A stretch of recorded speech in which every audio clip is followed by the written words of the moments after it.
రక్షణ అనేటువంటి ఉద్దేశంగా ఆలోచన చేసినాడట.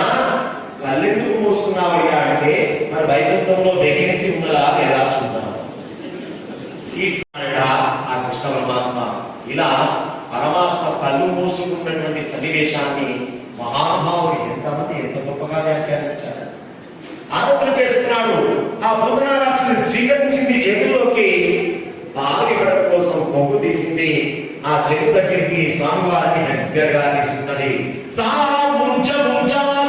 ప్రభాషిని నిష్పీడ్యమాన జీవవర్మని విముచ్య నేత్రే చరణౌ భుజౌ ప్రసన్న గాత్ర క్షిపతి దగ్గరికి తీసుకొని చెట్టు తీసేసరికి ఆయన నోట్లో పెట్టుకున్నాడు. పెట్టుకొని కొరుకుతూ ఉంటే ముంచా ముంచా వదిలిపెట్టు వదిలిపెట్టు వదిలిపెట్టని గట్టిగా అరుస్తున్నదట. ఎవరు? పూతన రాక్షసి. పట్టుకుంటే వదిలిపెట్టేవాడేనా ఆయన? ఆయన పట్టుకోవడమే కష్టం. ఇక ఆయన పట్టుకున్న తర్వాత వదిలిపెట్టడమే కష్టం. మనం వదిలిపెట్టినా ఆయన వదిలిపెట్టాడు. అదో చెప్తా. వదిలిపెట్టు వదిలిపెట్టు అని చెప్పి గట్టిగా ఆరుస్తూ ఆ బాధను తట్టుకోలేక ఆ ఇంట్లో మానిస్తూ కూర్చున్నటువంటి పూతన వెంటనే ఇంటి బయటికి పరిగెత్తిందండి. ఇంటి బయటికి ఎప్పుడైతే వెళ్ళిందో దాని నిజ శరీరం అంటే ఇంతకుముందు వాస్తవమైనటువంటి పూతన రాక్షసి శరీరం ఉన్నదే, ఆ పూతన రాక్షసి శరీరం వచ్చింది. ఆ సామాన్యమైన శరీరమా? 6 రోజుల దూరమట. అంటే దాదాపు 12 మైళ్ళ శరీరం. ఇక్కడ నుంచి మెట్కెళ్ళి వరకు చూసుకోవచ్చు. దాని బాడీ చూడాలి. అంత పెద్ద బాడీ. అలా అంత పెద్ద శరీరంతో చతుర్భాగాల మధ్యలో ఆ పిల్లవాడిని పట్టుకుని వదిలిపెట్టు వదిలిపెట్టు వదిలిపెట్టు అంటే చివరికి పాలు ఇచ్చి చంపుదాం అనుకున్నటువంటి దాని పాలు తాగడం కాదు, ప్రాణాలు కూడా తాగేసినాడు కృష్ణయ్య. అలా కింద పడిపోయింది పూతన రాక్షసి. పడ్డ తర్వాత ఎలా ఉన్నది దాని శరీరం అంటే దాదాపుగా మహాభయంకరమైనటువంటి ఆ శరీరాన్ని చూస్తే ఒళ్ళు గుగురుపాటు జరుగుతున్నది. ముఖమంతా నాగలి కర్రలాగా. ఆ పళ్ళు ఎలా ఉన్నాయట? ఆ పళ్ళని నాగలి కర్ర ఉంటుందే, నాగలి చాలు అట్లా కనబడుతూ ఉన్నాయట. ఆ నాసికాలు పర్వతం యొక్క గుహలాగా కనబడుతున్నాయట. ఆ ముక్కులో రంధ్రాలు. అలాగే ఆ 2 రంధ్రాలు, ఆ 2 కళ్ళు ఉన్నాయే, ఆ 2 కళ్ళు పెద్ద లోతైనటువంటి 2 చీకటి బావులాగా కనబడుతున్నాయట. ఇంత మహాభయంకరమైనటువంటి 12 మైళ్ళ శరీరం పైన హాయిగా ఆనందంగా ఏమీ తెలియనట్టుగా ఈ పిల్లవాడు 2 కొండల మధ్య 2 రాళ్ళ మధ్య ఆటాడుకుంటున్నట్టుగా ఆ స్థలాల మధ్య ఆటాడుతూ కనబడ్డాడు కృష్ణయ్య. అయ్యయ్యో ఏమైనా పిల్లవాడు, ఎవరో స్త్రీ వచ్చింది మా పిల్లవాడిని పట్టుకుపోయింది అని ఆ యశోదమ్మ ఆ పరివారం అంతా ఇంటి బయటికి వచ్చి చూసేసరికి మహాభయంకరమైనటువంటి శరీరం. ఆ శరీరం పైన ఆటాడుకుంటున్నటువంటి కృష్ణయ్య. అయ్యో కృష్ణ ఏం కాలేదు కదరా అబ్బాయి? మనకు తెలుసు కృష్ణ అని, ఇంకా పేరు పెట్టలే కదా. అబ్బాయి ఏం కాలేదు కదరా, ఏం కాలేదు కదరా అని చెప్పి ఆ యశోదమ్మ పరిగెత్తుకుంటూ పరిగెత్తుకుంటూ దుఃఖంతో కృష్ణయ్యను వెనక్కి తీసుకు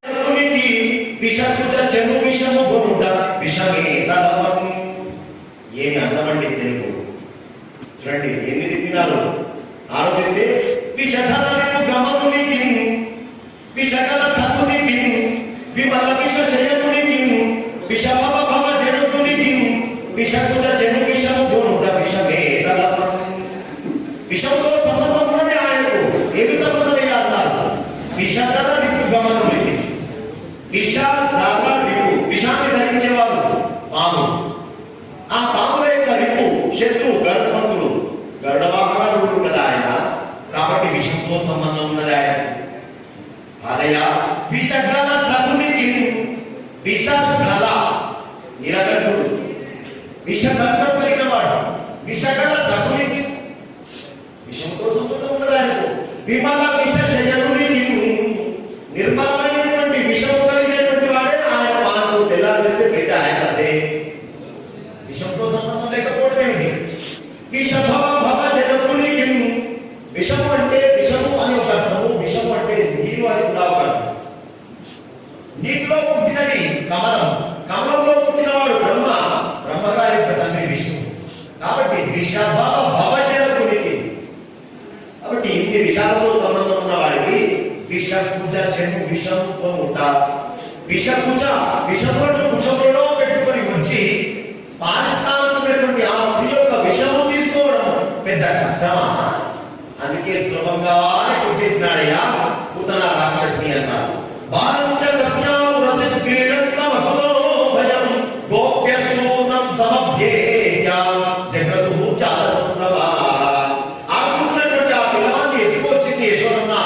తీసుకొచ్చింది. పిల్లవాడికి ఏదో రాక్షస స్త్రీ అపహరించింది, భయపడుతున్నది అని చెప్పి పిల్లవాడికి రక్ష చేయాలి. చూడండి, మన ఇంట్లో పిల్లవాడికి దృష్టి దోషం దిష్టి తీస్తాము. విషంగాలో అటు ఇటు తిరిగి వస్తే ఏకాలి సొంతంగా ఉండడం కోసం చేస్తూ ఉంటారు కదా. అలాగే పిల్లవాడు ఈ రాక్షస స్త్రీ మీద కనబడేసరికి ఆ యశోదమ్మ ఇంకా ఇటువంటి బాధ ఉండకూడదు, ఇలాంటి భూతబాధ ఉండకూడదు అని చెప్పి పిల్లవాడిని రక్ష చేస్తున్నది. కొంతమంది ముత్తైదువులు, కొంతమంది వృద్ధ స్త్రీలు, ముసలి వాళ్ళు, అనుభవజ్ఞులు ఆ స్త్రీలకు కాకుండా చుట్టూ చేరినారు. అమ్మా యశోదమ్మ, పిల్లవాళ్ళకు రక్ష ఇలా చేయాలి అని చెప్పి రక్ష చేస్తున్నారు. చూడండి, జగద్రక్షకుడికి రక్ష చేస్తున్నారు ఆ యశోదమ్మ. రక్ష ఆపదకి తీసుకుపోయి ఆ వృక్షం ఉండే గోవు యొక్క తోక, ఆ తోకను పిల్లవాడు చుట్టూ 3 సార్లు తిప్పినారట.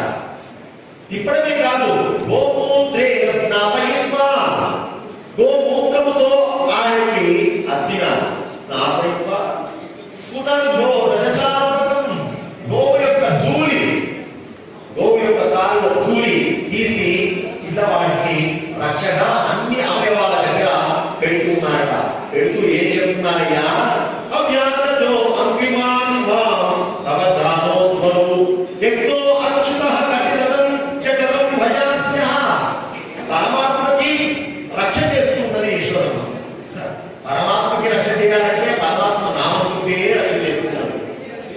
ఒక్కొక్క గోవు యొక్క ఆ ధూళి ఉంటుంది కదా, గోధూళి తీసుకొని ఒక్కొక్క అవయవం దగ్గర పెడుతూ హనుమంతుడు మోకాలు రక్షించుగాక, ఎట్లు తొడలు రక్షించుగాక, అచ్యుతుడు నడుము రక్షించుగాక, హయగ్రీవుడు జఠరాన్ని రక్షించుగాక, చక్రి ముందు భాగాన్ని రక్షించుగాక, గదాధరి అయినటువంటి శ్రీహరి వెనుక భాగాన్ని రక్షించుగాక, ఉరగాలు అనేటువంటి పేరు కలిగిన విష్ణువు కోనాలలో రక్షించుగాక, ఉపేంద్రుడు పై భాగంలో రక్షించుగాక, గరుడు కింది భాగాన్ని రక్షించుగాక, కేశవుడు హృదయాన్ని రక్షించుగాక, సూర్యుడు కంఠాన్ని రక్షించుగాక, చక్రగ్రత సహగతో హరిరస్తు పశ్చాత్ స్వస్వాసయోధను రసీ పద్మార్గశ్చ. భగవంతుని యొక్క 12 నామాలు ఉన్నాయి ఇక్కడ. ఈ 12 నామాలతో పిల్లవాళ్ళకి రక్ష చేస్తే ఎట్టి పరిస్థితుల్లో కూడా ఎటువంటి విషపు గాలి కానీ, ఎటువంటి భూత గాలి కానీ సోకదు అని చెప్పి భాగవతంలో శుభయోగంలో వారు చెప్తున్నారు. పిల్లవాళ్ళకి ఎలా రక్ష చేయాలో అలా ఆ పిల్లవాడికి చక్కగా రక్ష చేసి ఆ యమ్మ దొరవాడండి. కాబట్టి దయచేసి మనం నిద్రలో జాగ్రత్త.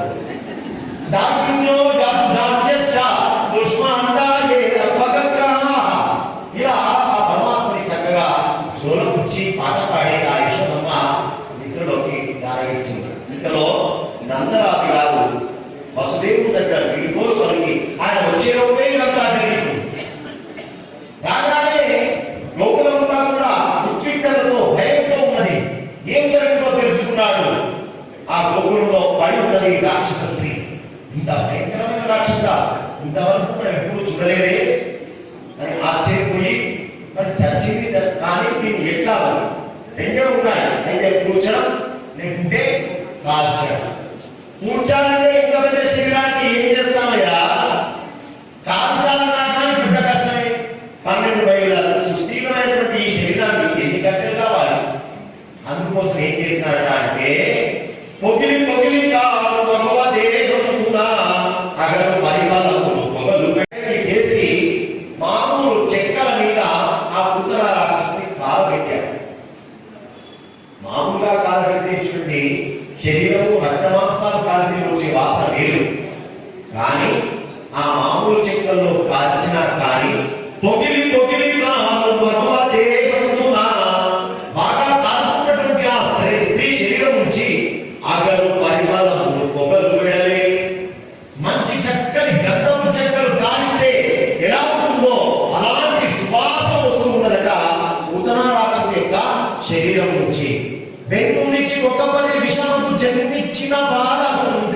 చెరనట దివికి వెన్నుగని పెంచుచు తన జన్మనిచ్చిన సతికి మరియు జన్మము కలదే. ఆశ్చర్యపోతున్నారు నందాలు గోపాలు అంతా కూడా. రాక్షస స్త్రీని కాలు పెడితే సుగంధ ద్రవ్యాల వాసన రావడమా? ఏమిటి గొప్పతనం? బాగా ఆలోచిస్తే ఇది పూతనడా? ఇది పూత. భగవంతుని చేరక ముందు దాని పేరేమిటి? పూత నా. దాని అర్థం చూడండి సంస్కృతంలో. పూత అంటే పవిత్రమైనది, నా అంటే కాదు. భగవంతుని యొక్క జన సాన్నిధ్యానికి చేరక ముందు ఇది పూత నా. కానీ భగవంతుని చేరిన తర్వాత ఇక ఆందోళన ఉంటుందా? భగవంతుని యొక్క భగవద్దత్తమైనటువంటి విభూతి, భగవద్దత్తమైనటువంటి తులసిమాలు, ఇలాంటి వాటితో మనం శుభ్రంగా ఉండాలి అని చూపిస్తున్నారు. అలాంటి చావు చచ్చిన ఉత్తమమైనటువంటి లోకాలే మనం పొందగలం. అందుకే చూడండి, ఇక్కడ పూతనా రాక్షసి కాలబెట్టినప్పటికీ కూడా మంగళకరమైనటువంటి వాసన వస్తుంటే నందాలకి అర్థం కాలేదు ఆ ఆత్మని. హరి జన్ములు గుడి పెడుత రుణులు ప్రాప్తించు పదము తల పంపశమే. హరి ఆలయించుటకు పాల్పురిసిన దేవుడు ముక్తి గొంత చెల్లించు. ఉత్తరాక్షసి కృష్ణ పరమాత్మ చేతిలో చనిపోయింది. మరి పరమాత్మ చేతిలో చచ్చిన తర్వాత మళ్ళీ జన్మ ఉంటుందా? అందుకోసమే దానికి వైకుంఠ ప్రాప్తి కలిగిపోయింది అన్నారు. నందాలోకి ఆశ్చర్యం కలుగుతున్నది. పరీక్షిత్ మహారాజుకు ఆశ్చర్యం కలిగింది. పాలించి చంపుదామనుకున్న శత్రువును, పాలించి చంపుదామనుకున్న రాక్షస స్త్రీ కూడా వైకుంఠం ఇచ్చాడా పరమాత్మ? ఎంత ధైర్యంగా అంటే వామనుడిగా నారాయణుడు వచ్చాడు. మనం చెప్పుకున్నాం కదా.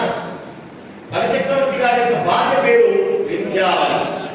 బలిచక్రవర్తి గారి యొక్క కూతురు పేరు రత్నావళి. కూతురు ఉన్నది. వామ బ్రహ్మచారి వస్తుంటే ఆయన తేజస్సు చూసి అందరూ ఆశ్చర్యపోయి ఆయననే చూస్తూ ఉండిపోయినారా లేదా? అలాగే ఈ అమ్మాయి కూడా, ఈ రత్నావళి అనేటువంటి అమ్మాయి కూడా ఆ పిల్లవాడిని చూసి అలాగే నిలబడిపోయింది. అలాగే నిలబడిపోయింది అనుకున్నది. ఏమి తేజస్సున్నది పిల్లవాడు. ఇలాంటి పిల్లవాడిని చక్కగా, ఇలాంటి పిల్లవాడికి తల్లిలాగా పాలిస్తే ఎంత గొప్పతనమో కదా అని అనుకున్నది. వామనుని చూసి బలిచక్రవర్తి యొక్క కూతురు అయినటువంటి రత్నావళి, బలిచక్రవర్తి యొక్క కూతురు రత్నావళి, ఇలాంటి పిల్లవాడికి పాలిచ్చి పెంచితే ఎంత బాగుంటుంది కదా అనుకున్న ఆ అమ్మాయి అదే వామనుడు తన తండ్రి దగ్గర ఉన్న ఐశ్వర్యమంతా 3 అడుగుల నుండి లాకపోయేసరికి ఆ అమ్మాయికి కోపం వచ్చి చీచి ఇలాంటి పిల్లవాడిని చంపాలా. ముందు చూసినప్పుడేమో ఒకేసారి శబ్దం వచ్చేసరికి హడావుడిగా ఉన్న వాళ్ళ ఆనందంగా పరిగెత్తుకుంటూ వచ్చారు. పిల్లలు అక్కడే దూరంగా ఆడుకుంటూ ఉన్నారు. బండి ఒక్కసారిగా పడిపోవడానికి కారణం ఏంటి అన్నారు. ఏమో మాకైతే తెలియదు, మన కృష్ణయ్య ఒక్కసారి కాదు ఇట్లా అన్నాడు, బండి పడ్డది అన్నారు పిల్లవాడు. పిల్లవాళ్ళ మాటలు. చిన్న పిల్లవాడు, 3 నెలల పిల్లవాడు రాజాకి బండి వాడమ్మా అని చెప్పి మొత్తానికి అయితే మన పిల్లవాడికి ఏం కాలేదురా, అదృష్టం రా బాబు అని చెప్పి పిల్లవాడిని దగ్గరికి తీసుకున్నది యశోదమ్మ. దగ్గరికి తీసుకొని మళ్ళీ ఆ బండి పైన ఉండేటువంటి పదార్థాలని సగబెట్టుకొని చక్కగా ఆ ఉత్సవం అంతా నిర్వహించుకున్నారు. శకటాసుర బంధనం అంటారు ఈ లీలను. ఇక్కడ అర్థం ఏంటో తెలిసిన, పరమాత్మ యొక్క పాదస్పర్శతో 2 చక్రాలు కూలిపోయి శకటం బంజనం అయిపోయింది, శకటం కూలిపోయింది. దీనికి తాత్పర్యం ఏం చెప్తున్నారంటే, శకటం అంటే శరీరం. ఈ శరీరానికి 2 చక్రాలు ఉన్నాయి, నడిపించడానికి 2 ఉంటాయి. బండి నడవాలంటే 2 చక్రాలు, ఒకటి పుణ్యం, ఒకటి పాపం.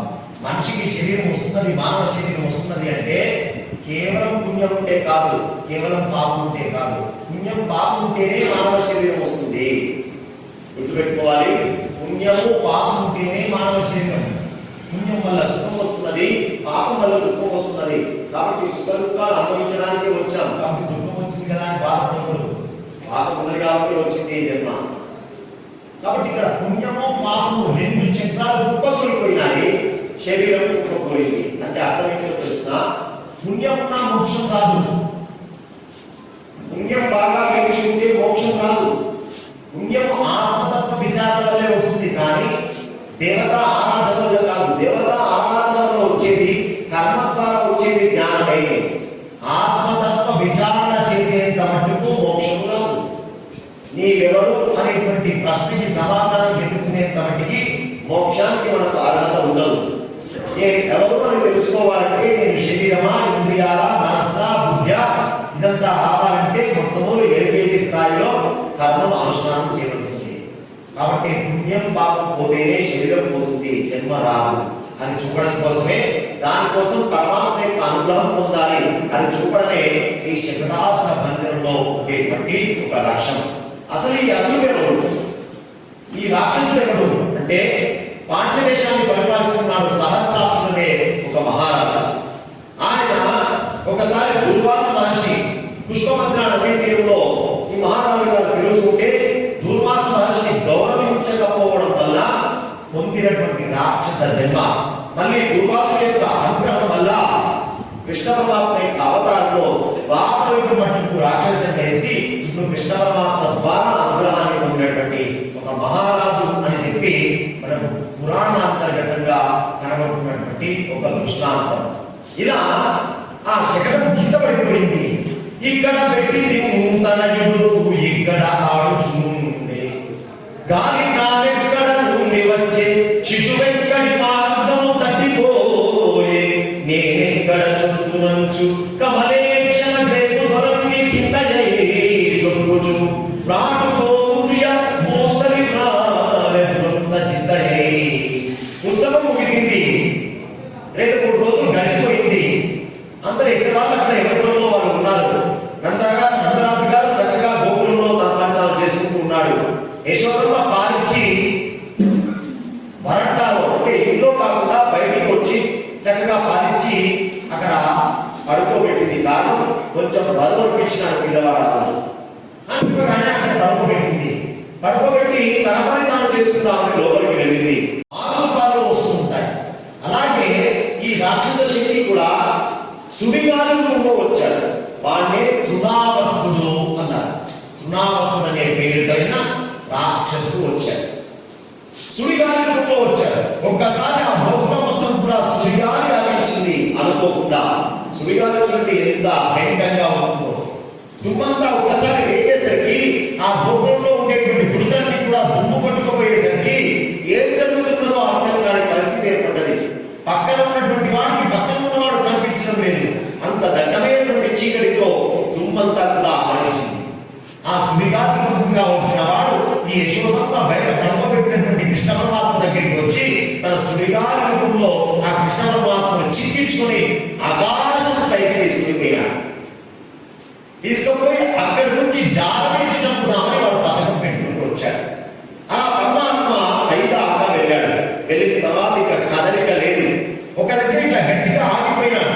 ఆగిపోయేసరికి ఆ రాక్షసుడు సుడిగాలి రూపాన్ని ఉపసంహారం చేసుకుని తన రాక్షస రూపంతో కనబడ్డాడు. కనబడ్డగానే వెంటనే వాడి కంఠం గట్టిగా పడుకున్నాడు. వదిలిపెట్టు వదిలిపెట్టు అన్నాడు. వదిలిపెట్టాలా వదిలిపెట్టాలా వదిలిపెట్టు అన్నాడు. వదిలిపెట్టు తునావకుడు చచ్చాడు. అంత ఎత్తి నుంచి కృష్ణయ్య వదిలిపెట్టి చంపుతామన్నంత వాడు తునావకుడు చచ్చాడు, కింద పడ్డాడు.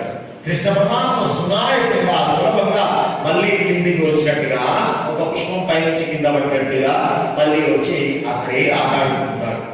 యశోదమ్మ గమనించింది, అయ్యో పిల్లవాడిని బయట పడుకోబెట్టినానే, ఏం జరిగిందో అనుకున్నది. కానీ ఎంత వెతికినా ఆ ఇంట్లో అంతా కూడా చీకటి, బయట కూడా వెతుక్కోలేని పరిస్థితి. అయ్యో ఇక్కడే కదా పిల్లవాడిని పెట్టింది, ఏమైందో అని చెప్పి చూసేసరికి ఈ సుడిగాలి రూపంగా ఉన్నటువంటి తునావకుడు చచ్చాడు. సుడిగాలి ఆగిపోయింది. అప్పుడు పరమాత్మను వెతుక్కుంటూ ఉంటే ఆయన కంఠస్థానంలో కృష్ణయ్య కనబడ్డాడు. అయ్యో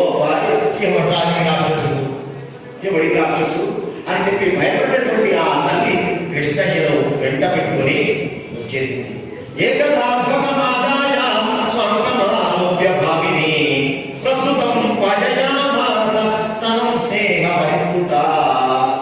ఇలా కాలం గడుస్తున్నది. నందరావు ఆశ్చర్యపోతున్నాడు. పిల్లవాడు పుట్టినప్పటి నుంచి అపశబ్దాలు వస్తున్నాయి లోకంలో. వాళ్ళందరూ అపశబ్దాలు అనుకుంటున్నారు, కానీ భగవంతు పరంగా ఆలోచిస్తే అన్నీ శుభశబ్దాలు. కారణం తాను దుష్ట సంహారాత్మనే వచ్చాడు, వినాశానికి దుష్టుగా ఉన్నాడు. తాను పెద్ద పెరిగి ఆడిన విద్య నేర్చుకుని ఒక్కొక్క రాక్షసుని చంపేద్దామంటూ ఎంతో టైం పడుతుంది కదా. అందుకోసమే వాళ్ళందరూ వాళ్ళే వస్తున్నారు. ఒక్కొక్కరు స్వామి నన్ను చంపనంటూ లైన్ కట్టుకున్నారు రోజుగా. అందుకే రామావతారంలో 16 సంవత్సరాలు రాని తాటని చంపలేరు. కానీ కృష్ణావతారంలో పుట్టడం చేసి కారణం ఏంటి అంట, అక్కడితో పోలిస్తే ఇక్కడ క్వాంటిటీ ఎక్కువ. బాబాయ్యం ఇక్కడ నుంచి పరిష్కారం చేస్తే కానీ కురుక్షేత్రం దాకా వెళ్ళదు. సంహారం, దుష్ట సంహారం అంత పేరుకపోయినారు, అంతమంది వచ్చి పడ్డారు. అందుకోసమే